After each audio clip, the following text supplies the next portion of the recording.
From the 1011 Now Alert Center, this is the Night Beat, sponsored by Pella Windows and Doors of Lincoln. Good evening and thank you for joining me. I'm Jessica Blum with your headlines for Thursday, May 7th. First, we're working to get you more information tonight after the Walmart in Seward was shut down this evening. Details right now are slim, and we've called Seward Police and County Sheriff's Office, who couldn't confirm or deny reports of a bomb threat there. The Seward County Sheriff's Facebook page posted just before 6:40 tonight that the Walmart was closed due to an active investigation. In the post, the public is asked to stay out of the way. We will be sure to be asking the questions to get you answers on what is happening. And we've been working on getting more from some breaking news earlier in the day as well. We are tracking breaking news that started from what we heard via students at the University of Nebraska-Lincoln. The University of Nebraska system is reporting a major cyber incident impacting Canvas, the online learning platform students use to turn in assignments, check grades, and communicate with instructors. University officials say Canvas is currently unavailable across all 4 University of Nebraska campuses, including UNL, during the middle of finals week. We've heard from multiple students who say they're unable to access their accounts, with many reporting they cannot view coursework or submit final assignments. The outage is also impacting other schools, including Creighton University in Omaha and Hastings College. University of Nebraska-Lincoln Senior Director of Strategic Communication, Troy Feddersen, says Canvas users around the world experienced interruptions Thursday, and the platform remains down across the NU system. The university confirms it is working with Instructure, the parent company of Canvas, to restore access and investigate the issue. A message posted to the university's IT status page references a security breach following what it describes as prior security issues that reportedly went unresolved. The incident was first reported May 1st by Instructure. University Chief Information Security Officer Steve Proud says the information potentially involved in the attack includes names, student ID numbers, email addresses, and messages between users. University officials say they will provide more information as it becomes available. One section of Nebraska's Highway 2 is getting a new look, but it's not for aesthetics. An NDOT project years in the making aims to curb the loss of life when drivers cross 4 lanes of traffic near Palmyra.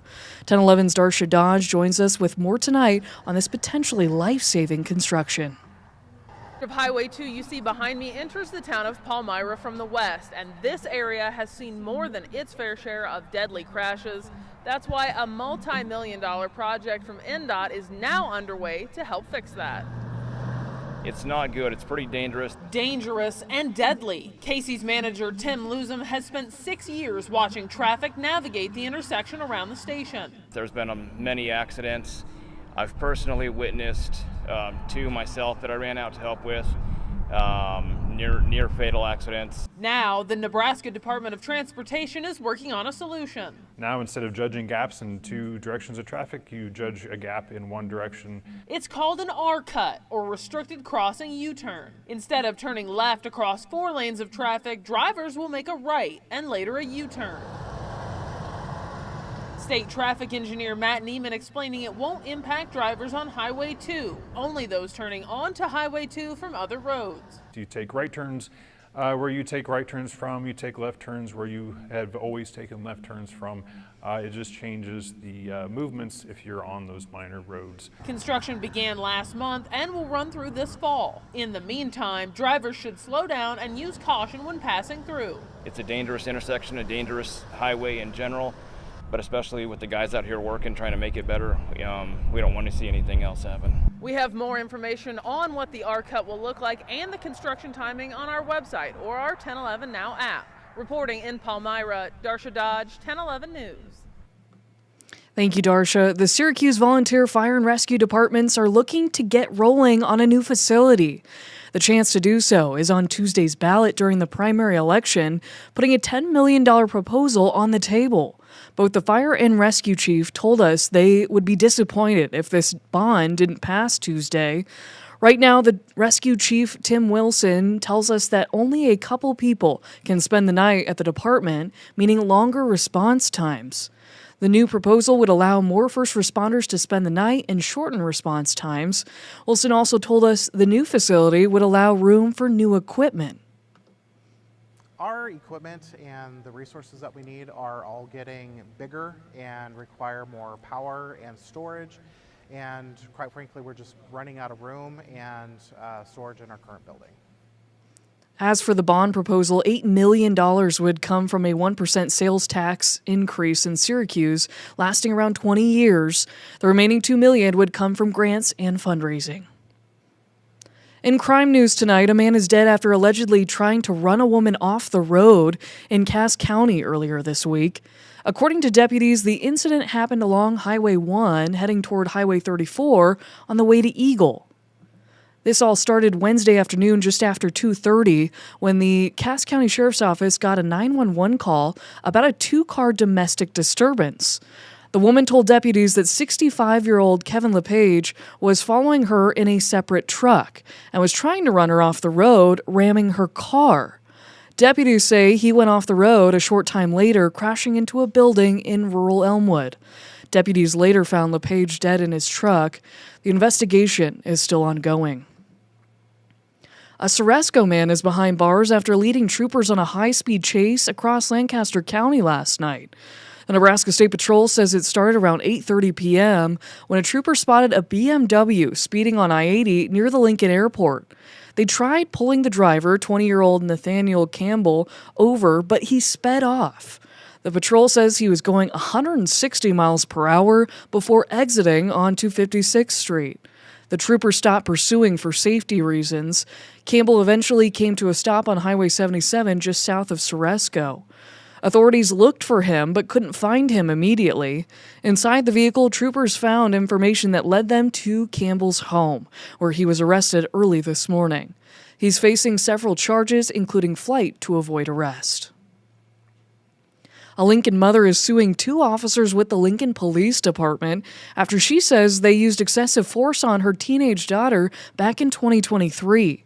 According to the complaint filed in March, the mother alleges that her daughter and friend were walking near a park when another girl started throwing wood chips at them.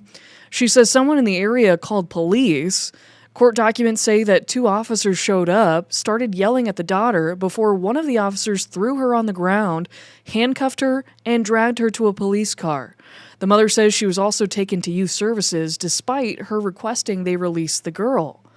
In June of 2023, the mother placed a formal complaint to LPD, and the acting chief at the time, Teresa Ewens, responded saying, quote, "This investigation determined violations of the Lincoln Police Department's policies and procedures occurred. Appropriate disciplinary action has been taken." The mother is now suing for excessive force, the physical and mental suffering her daughter has faced, medical bills, and other punitive damages. They are now requesting a jury trial. It's been a little more than 3 weeks since Painted Tree Boutique near 27th and Pine Lake shut its doors, leaving small business owners scrambling. Living Lathe Woodworks owners Jordan and John had just purchased wholesale goods for the space in Painted Tree Boutique the day before they got notice it was closing. Currently, they travel around the area doing vendor shows like Junk Stock last weekend, but with gas prices skyrocketing and a tree limb falling on their truck, it's been a rough go lately. Feels like the deck has been stacked against us for a little bit here, but we'll push on. We'll come through it. So one way or another, we're pretty determined to make it work and come out positive. They say they will be moving soon into a boutique shop near 14th and Old Cheney called Creative Collabs. Coming up at 10 p.m., we'll hear from another owner that was left scrambling who also found their way to that same boutique. The Husker softball team is moving on to the semifinals in the Big Ten tourney. The Big Ten regular season champions are making a push to also win this year's conference tournament after the win over the Wolverines. The Huskers defeated Michigan 4-2. Jordan Fromm was dominant on the mound, striking 9 Wolverines out and only allowing 4 hits. Nebraska's 4 runs came from 4 different players, with 3 of those runs coming in the first inning. NU finished with a total of 9 hits. Nebraska will now face 4th-seeded Indiana in the semifinals tomorrow at 4 p.m. The Huskers have not played the Hoosiers yet this season. We'll, of course, bring you highlights and more from tomorrow's game on air and online at 1011now.com. Well, Mother's Day is almost here, and this is one surprise Mom won't want to miss. 1011 is giving away a gift basket worth more than $500. It's packed with goods from incredible local sponsors, including Sartor Heyman & Jewelers, Cause for Paws, STEM Gallery, Opulent Nail and Spa, Wildbird Habitat, Anderson Ford, Pickleman's Cafe, WE Arbor Solutions, and Of the Earth Florals. To enter, just open the 1011 Now app and tap the Contest tab. You have until May 9th to sign up. We'll announce the winner live on 1011 this morning on Monday, May 11th. And moms, yes, you can absolutely enter this one for yourself. And calling all local singers, 1011 invites you to be part of the Star Spangled Sing-Off. One winner gets an all-expenses-paid trip to Nashville to record a performance of the Star Spangled Banner that will air across the country. To enter, record a solo, a cappella version of the full national anthem. You must be 19 years old, and you need to enter by May 31st. Upload your video at 1011now.com/contests or open the 1011 Now app and tap on contests. Viewer voting will start next month. And finally, tonight, rounding out your night beat is a check of the 7-day forecast. We're slightly warmer on Friday with just the smallest chance to maybe see a passing sprinkle. Spotty showers are possible on Saturday, mainly to our south and across much of the Sandhills. And we'll see a little cooling trend into Mother's Day, which should make for a fantastic day to spend with Mom before we'll warm up to more summer-like conditions as the kids are ready to get out of school. You've been listening to The Night Beat, sponsored by Pella Windows and Doors of Lincoln. Watch, listen, and stream on the 1011 app on YouTube or wherever you get your podcasts.